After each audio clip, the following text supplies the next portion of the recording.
एक अनाथालय में मैं गया था। वहां के बच्चों को वो धर्म की शिक्षा देते हैं। तो मैंने उनसे पूछा क्या सिखाते होंगे, क्योंकि मैं तो समझ ही नहीं पाता कि धर्म सिखाया जा सकता है। असंभव है ये बात।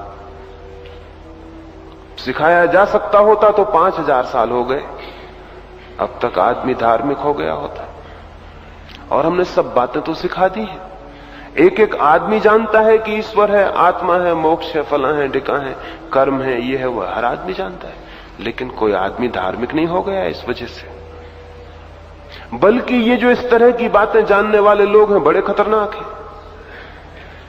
इस तरह के जानने वाले लोग हमेशा उपद्रव में ले जाते हैं, अधर्म में ले जाते हैं। जो आदमी रोज गीता पढ़ता है कल वो मस्जिद जलाने की सलाह दे सकता है। जो आदमी रोज मस्जिद में नमाज पढ़ता है वो कल मंदिर में आग लगाने की सलाह दे सकता है। बड़े खतरनाक लोग हैं। इनका ये जो ज्ञान है, ये ज्ञान कोई प्रेम नहीं लाता दुनिया में। ये ज्ञान कोई दुनिया में शांति नहीं लाता, युद्ध लाता है, हिंसा लाता है। तो ये ज्ञान तो धार्मिक बनाता नहीं किसी को। फिर भी आप क्या सिखाते हैं? तो उन्होंने कहा आप आए और बच्चों से पूछ लें। मैं गया, उन्होंने खुद ही पूछा ईश्वर है। उन सारे बच्चों ने हाथ उठा दिए। उनको सिखाया था, उनको परीक्षा देनी थी। उनको बताया गया था जब हम पूछें ईश्वर है तो तुम कहना हाँ ईश्वर है। उन्होंने हाथ उठा दिए। वे हाथ बिल्कुल झूठे हैं। उन बच्चों को कोई भी पता नहीं कि ईश्वर है या नहीं, लेकिन वे हाथ उठा रहे हैं। बुनियाद रखी जा रही है असत्य की। इसी बुनियाद पर उनके जीवन भर का भवन खड़ा हो जाएगा। ये बुनियाद झूठी है। इन बच्चों को कोई भी पता नहीं। और इतना बड़ा असत्य जिन बच्चों को हम सिखा रहे हैं, हम अगर आशा करें कि जीवन में वो सत्यवादी हो जाएंगे तो निहायत नासमझी की बात है। इतना बड़ा असत्य हम उन बच्चों को सिखा रहे हैं जिनको कोई पता नहीं। उनको हम कह रहे हैं ईश्वर है, और जो कह रहा है बड़ा मजा ये, उसे भी कोई पता नहीं, उसे भी किसी ने सिखाया है। मैंने उनके अध्यापक के कान में पूछा तुम्हें पता है ईश्वर के होने का? मुझे तो नहीं, लेकिन हाँ है तो जरूर, क्योंकि सब कहते हैं। इन बच्चों को भी सिखा दिया आत्मा है। उन बच्चों ने कहा है कहां है? उन्होंने अपने हृदय पर हाथ रख दिए। यहां। मैंने एक छोटे बच्चे से पूछा कि हृदय कहां है? उसने कहा ये तो हमें बताया नहीं गया। जो बताया गया वो हम बता सकते, जो नहीं बताया गया वो हम कैसे बता सकते? हृदय कहां है ये उसे पता नहीं, लेकिन आत्मा कहां है तो वो कहता है यहां है। ये हाथ कितना झूठा है, लेकिन ये सीख लिया जाएगा। और जिंदगी भर जब भी प्रश्न उठेगा और जिज्ञासा पैदा होगी और इंक्वायरी पैदा होगी कि आत्मा कहां है, ये झूठा हाथ मशीन की तरह यहां चला जाएगा और कहेगा यहां। ये गेस्चर बिल्कुल झूठा है। ये हाथ का उठना बिल्कुल झूठा है। हम सबके हाथ भी उठेंगे। अगर मैं आपसे पूछूं आत्मा कहां है तो आप कहेंगे यहां। ये हाथ भी वही हाथ है जो बच्चे का उठा के लगा दिया गया था। बूढ़े हो जाने से कोई फर्क नहीं पड़ता है। बचपन में सीखी गई आदतें काम करती रहती हैं। आपसे पूछें आत्मा कहां है, कहेंगे यहां। आपने जाना है यहां क्या है? कोई पता नहीं उसका कि यहां क्या है, लेकिन हाथ उठता है और चला जाता है। ये जो सारी तरकीबें हैं ये शिक्षाएं नहीं हैं, बल्कि इस एहसास के कारण कि मुझे पता है आत्मा यहां है। कभी आप आत्मा को खोजते भी नहीं, क्योंकि जिससे ये ख्याल पैदा हो गया कि मुझे मालूम है, वो खोजेगा क्यों? हमारी खोज बंद हो गई है सारी दुनिया में धर्म की। इस कारण से नहीं कि नास्तिक बढ़ गए हैं, इस कारण से नहीं कि विज्ञान बढ़ गया है, इस कारण से नहीं कि लोग बुरे हो गए हैं, कलयुग आ गया है। सब निहायत बेवकूफी की बातें हैं। बल्कि इस कारण कि धार्मिक लोगों ने शिक्षा दे दे के हमारे मन इतने ज्ञान से भर दिए कि हमारी खोज बंद हो गई, हमारी इंक्वायरी बंद हो गई। इसका जिम्मा नास्तिकों पे नहीं है, न भौतिकवादियों पर है। इसका जिम्मा धार्मिक शिक्षकों पर है, रिलीजियस टीचर्स पर है, जो सिखाया जा रहे हैं कि ये है, ये है, ये है। और जो ये भी सिखाते हैं कि संदेह मत करना नहीं तो भटक जाओगे। विश्वास कर लेना हम जो कहते हैं उस पर। ये जो सिखा रहे हैं लोग, ये जो ज्ञान देने वाले लोग हैं, ये हैं शत्रु मनुष्य जाति के। इन्होंने हमारे हृदय को, हमारे मस्तिष्क को ऐसे थोथे शब्दों से भर दिया है जिनकी कोई प्रतीति हमें नहीं है, और तब हम एकदम उदार आदमी हो गए हैं, बारूद, जिनके अपनी कोई आत्मा नहीं है, जिनके पास होगी कैसे?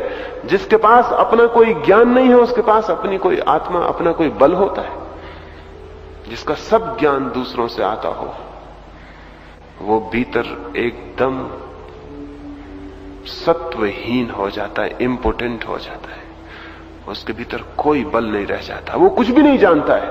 उसकी सारी दीवारें ज्ञान की खींची जा सकती हैं और उसको पता चलेगा कि तो मैं नहीं जानता हूं। धोखा अपने को दिया जा सकता है ऐसे ज्ञान से, लेकिन ऐसे ज्ञान से न कभी कोई मुक्त होता है, न कभी कोई सत्य को जानता है। तो मैंने कहा, इन बच्चों के साथ बड़ा दुर्व्यवहार, बड़ा अनाचार कर रहे हो। आज तक अधिक माँ बाप और शिक्षकों ने ये किया है। बच्चों के धार्मिक होने की सारी संभावनाएं बंद कर दी हैं। इसके पहले कि उनकी जिज्ञासा पैदा हो, हम उनके शब्द पकड़ा देते हैं, वो शब्द से तृप्त हो जाते हैं। वो तृप्ति झूठी है, और उस तृप्ति की वजह से फिर उनकी खोज बंद हो जाती है, उनकी प्यास समाप्त हो जाती है। क्या करें? शब्दों को हटा दें अपने मन से। आपके भीतर एक लपटती हुई प्यास पैदा होगी जानने की। ज्ञान को हटा दें और आपका अज्ञान आपके प्राणों के भीतर एक प्यास बन जाएगा कि मैं जानूं, क्या है मैं जानूं। ज्ञान का भ्रम टूट जाए तो ज्ञान की यात्रा शुरू होती है, और जो ज्ञान के खूंटों से बंधे रहते हैं उनकी कभी यात्रा शुरू नहीं होती। तो पहला निषेधात्मक काम है ज्ञान से छुटकारा। ये बड़ा कठिन है, क्योंकि अज्ञान से कोई कहे छूट जाओ तो हमको खुशी होती, क्योंकि अज्ञान से छूटने में हमारे अहंकार की तृप्ति होगी। और मैं कहता हूं ज्ञान से छूट जाओ तो बड़ी घबराहट होती, क्योंकि ज्ञान तो हमारा अहंकार है। अहंकार से छूटने में बड़ी बेचैनी होती कि अगर मैंने ज्ञान छोड़ दिया, मैं हो गया अज्ञानी। कल 4 लोग कहते थे, पंडित जी आप जानते हैं, और मैं खुद ही कहूं मैं कुछ नहीं जानता तो बड़ी मुश्किल हो जाएगी। कल 4 लोग पैर छूते थे, कहते थे तपस्वी हैं, ज्ञानी हैं, वही कहेंगे करिए तो खुद ही नहीं जानते। सारी कठिनाई वहां अहंकार की है। तो ज्ञान छोड़ने वाले को साहसी होना पड़ेगा इस दंभ को छोड़ने का, और एक क्षण में यह हो सकता है। इसके लिए कोई पहाड़ नहीं खोदने पड़ेंगे। ये बोध आ जाए कि सच में जो जानता हूं उसमें मेरा कितना है जो मैंने जाना है। इसकी थोड़ी सी परख और सारा भवन गिर जाएगा, जैसे ताश के पत्तों का भवन हवा के एक झोंके में गिर जाए। उससे ज्यादा श्रम नहीं पड़ेगा, क्योंकि भवन के नीचे कोई बुनियाद नहीं है, कोई आधार नहीं है, अधर में लटका हुआ भवन है। तरकीब है मन को कंडीशन करने की, जो हजारों साल से धर्मगुरु, राजनीतिक उपयोग कर रहे हैं और आदमी को गुलाम बनाए हुए हैं। पावलव हुआ रूस में एक वैज्ञानिक, उसने जिंदगी भर कुत्तों के ऊपर कुछ प्रयोग किए। एक कुत्ते को वो रोज रोटी देता है, रोटी सामने आती तो कुत्ते के मुंह से लार टपकने लगती। स्वाभाविक है, रोटी सामने हो, कुत्ता भूखा हो, लार टपकेगी। लेकिन वो साथ ही साथ जब रोटी खिलाता तो साथ में एक घंटी भी बजाता जाता। 15 दिन बाद रोटी तो नहीं दी उसने, सिर्फ घंटी बजाई, कुत्ते के मुंह से लार टपकने लगी। अब घंटी बजने से और कुत्ते के मुंह से लार टपकने का कोई प्राकृतिक संबंध नहीं है। रोटी के साथ तो प्राकृतिक संबंध है, लेकिन घंटी के साथ क्या संबंध है? लेकिन 15 दिन में संबंध स्थापित हो गया, एक फॉल्स रिलेशन, एक झूठा संबंध पैदा हो गया। रोटी दी जाती थी, साथ में घंटी बजती थी, दोनों के बीच संयोग हो गया कुत्ते के मन में।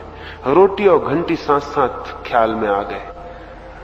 अब रोटी मिलती थी तो घंटी बजती थी, तो घंटी बजेगी तो रोटी मिलेगी, ऐसा मन में संबंध हो गया। 15 दिन बाद घंटी बजती है, कुत्ते के मुंह से लार टपकने लगी। घंटी के साथ रोटी का ख्याल संयुक्त हो गया।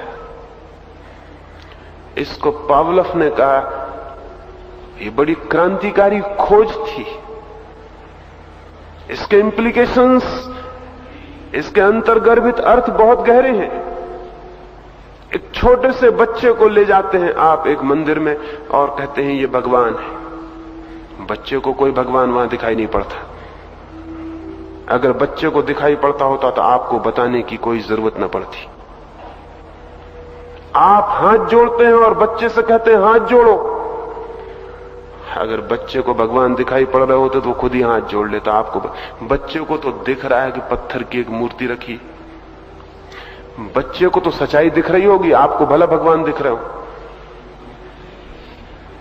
बच्चा आपकी तरह भी बेईमान नहीं हो गया है, बच्चा आपकी तरह चालाक भी नहीं है, बच्चा अभी कंडीशनड भी नहीं है, अभी उसके दिमाग को कुछ पता नहीं, सीधा साफ। उसको तो दिखाई रहा होगा कि एक पत्थर की मूर्ति रखी, और अगर आप बाधा नहीं दो तो हो सकता है पत्थर की मूर्ति उठा के घर ले आए, खेल खिलौना बना ले। बच्चे को कोई कठिनाई नहीं होगी, सीधी सीधी बात है। लेकिन आप कहते हैं कि भगवान है। पिता को बच्चा मानता है बड़ा आदरणीय। वो जो कहते हैं जरूर ठीक कहते होंगे, जो जानते हैं जरूर ठीक जानते होंगे, क्योंकि उनकी बात पर शक करने का मतलब पिट जाना, परेशान होना है। तो ठीक ही ताकतवर है, वो ठीक ही कहते होंगे। फिर जब उनको हाथ जोड़ते देखता है और गांव के लोगों को हाथ जोड़ते देखता है, वो भी हाथ जोड़ के खड़ा हो जाता है। यह हाथ जोड़ना उसके चित्त में बिल्कुल झूठी घटना है। इसका उसके प्राणों से कोई संबंध नहीं, इसका उसके अनुभव से कोई नाता नहीं। फिर रोज रोज ये क्रिया चलती है। 25 वर्ष का वही जवान उस मंदिर के सामने से निकलता है तो उसके हाथ उठ जाते हैं। ये वही घटना है जो कुत्ते के मुंह से लाट टपक गई घंटी बजते देख के। इसमें कोई फर्क नहीं है, इसमें कोई भेद नहीं है। ये कंडीशनिंग है, ये चित्त को बांधने की तरकीबें हैं और कुछ भी नहीं। इसमें न भगवान के प्रति हाथ उठ रहे हैं, न कोई भगवान से संबंध है। इस बात का कोई नाता नहीं है इससे भगवान का, इसका धर्म से कोई संबंध नहीं है। ये तो सिर्फ 25 वर्ष की शिक्षा, संयोग। अब वो भयभीत हो गया। मेरे एक मित्र हैं, मुझसे बात करते थे, उनकी बात समझ में आ गई तो जिस मंदिर के सामने से निकल के वो रोज नमस्कार करते थे, उनकी बात समझ में आ गई होगी तो वो एक दिन बिना नमस्कार किए निकल गए। सांझ को मेरे पास आए और बोले बड़ी मुश्किल हो गई।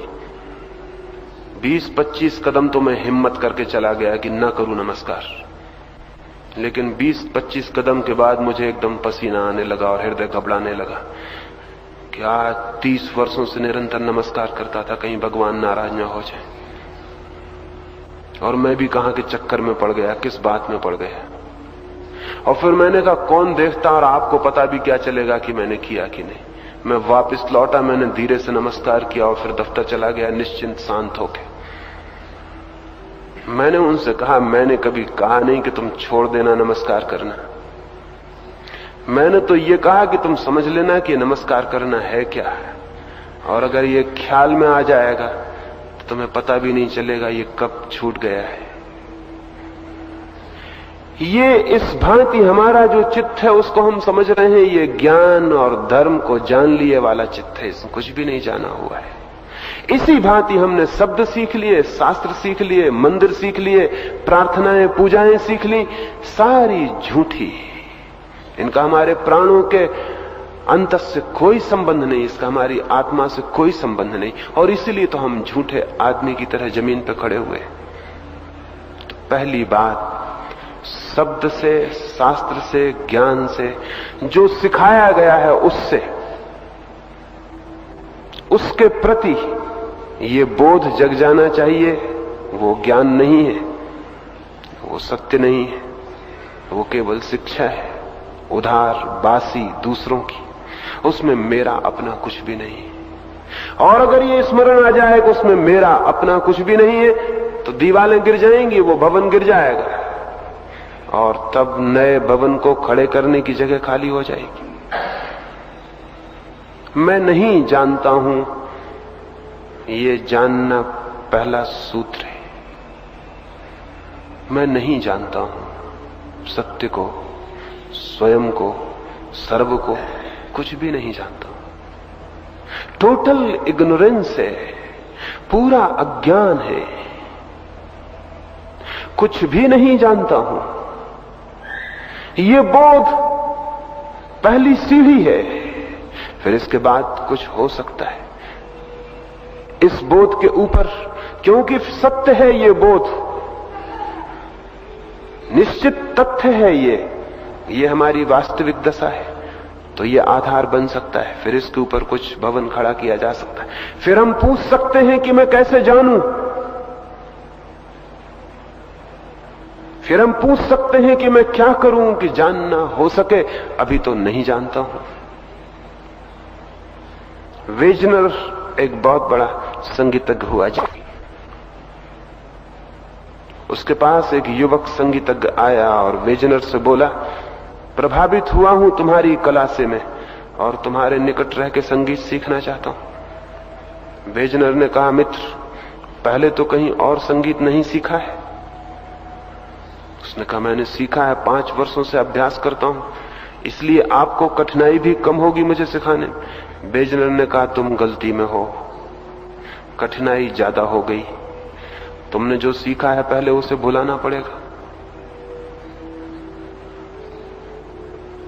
इसलिए फीस दुगनी होगी।